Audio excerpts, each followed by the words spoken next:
嘿有消息，最近坊间传说中华航空准备出清所有的波音747。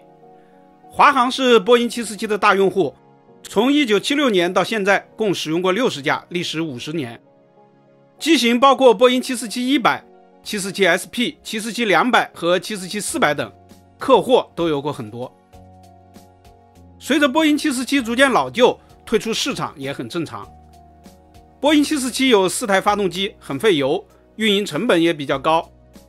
2021年4月12日，华航退役了最后一架747-400客机，当时正值疫情，多地封控。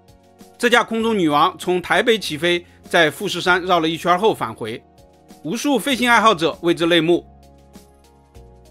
华航退役波音747客机之后，保留了庞大的747-400货运机队，数量高达19架。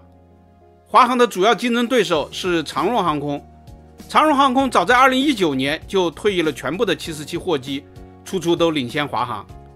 凭借先进的波音777-200F 货运机队，长荣航空的货运业务利润较高。华航当然也一直在引进新型的777-200F 货机，退役老旧的747-400货机。到今年6月份，它的777-200货机数量终于追平了长荣，也达到了9架。但是它的747-400货机还有很多还没有处理完。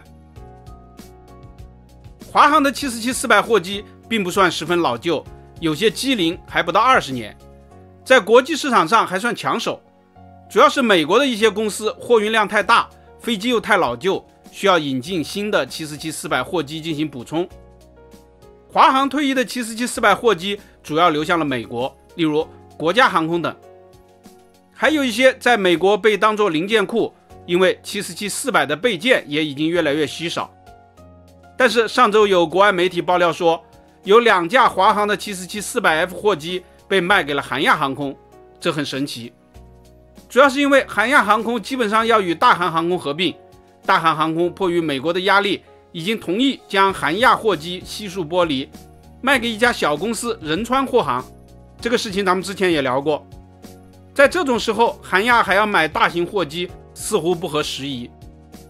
但是消息又比较详细，说这2架货机分别是 B-18-11 和18-8，目前已经在美国沙漠里存放，产权已经属于犹他银行。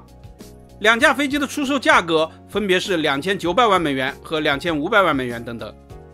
犹他银行经常做居间生意，所以这可能是真的。在完成这次出售之后，华航还有11架747-400货机，包括还在使用的5架，在台北停厂的4架和美国沙漠里存放的2架。想要在年底前将它们完全出手，似乎不太现实。但华航下个月还要再接受1架777-200货机。现在全球的货运市场已经平稳，10架专业货机再加上80多架客机的机辅货舱，似乎也已经够用。因此如果年底前所有的747-400货机都飞到美国沙漠里封存，可能性也是有的。本期咱们就聊到这里，下期见。